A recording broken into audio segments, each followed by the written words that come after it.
Bonjour, bonjour, j'espère que vous allez bien. Alors aujourd'hui, je voulais qu'on parle un peu. Vous savez, euh,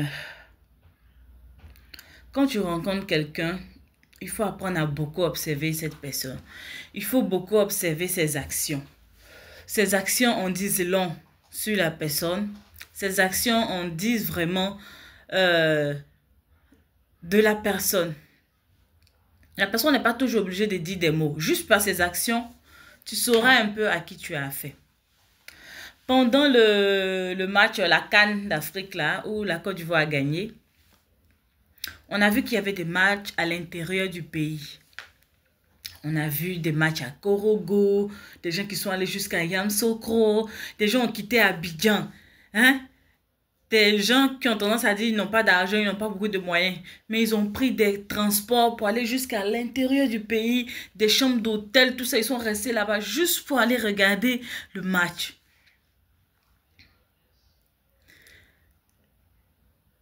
Et j'avais vu un post sur Facebook et il y avait une fille qui disait, mais attends, nos gars là, quand on leur dit d'aller nous doter, ils disent qu'ils n'ont pas d'argent. Mais ils ont eu de l'argent jusqu'à pour aller dans des villes reculées pour aller regarder le football. Et ce matin, je me suis rappelé, j'écoutais un enseignement et je me suis rappelé de ce post-là que cette fille avait fait.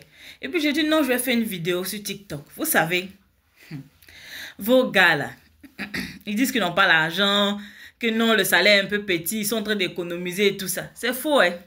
C'est faux. Vous les avez vus pendant la CAN, non? Ils ont eu de l'argent pour aller regarder le match jusqu'à Korogo, jusqu'à Yamoussoukro.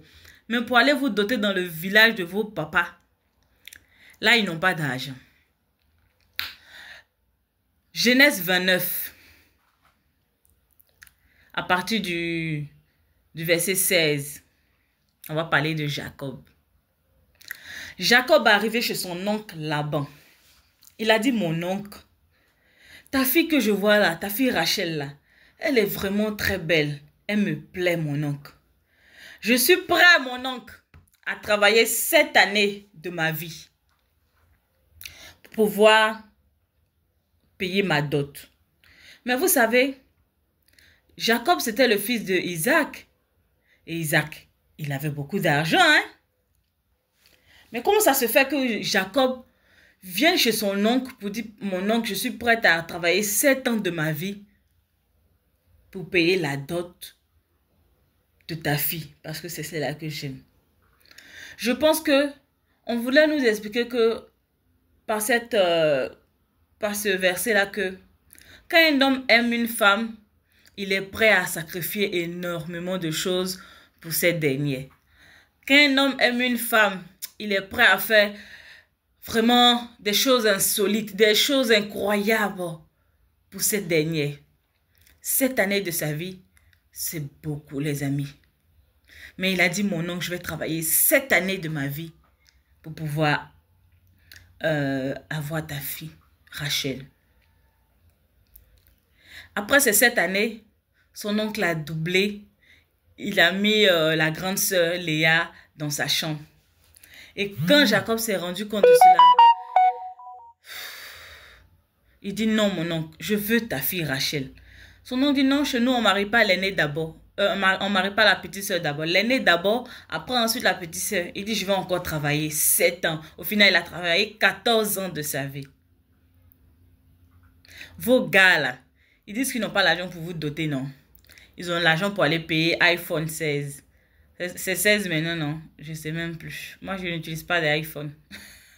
Mais ils ont l'argent pour aller acheter les iPhones, pour aller acheter les chaussures de marque. Ils ont l'argent pour aller pour payer des chambres d'hôtel, des tickets de transport pour aller jusqu'à l'intérieur, au fin fond là-bas de la Côte d'Ivoire pour aller regarder des matchs. Sous prétexte que c'est la Coupe d'Afrique. Là même où je suis en train de parler, là, ils sont en train de préparer l'argent pour aller regarder la prochaine CAN au Maroc. Mais ils n'ont pas d'argent pour aller dans vos villages, pour aller voir vos pères, vos oncles, pour vous doter. Il faut vous poser des questions vous-même. Posez-vous les bonnes questions en fait.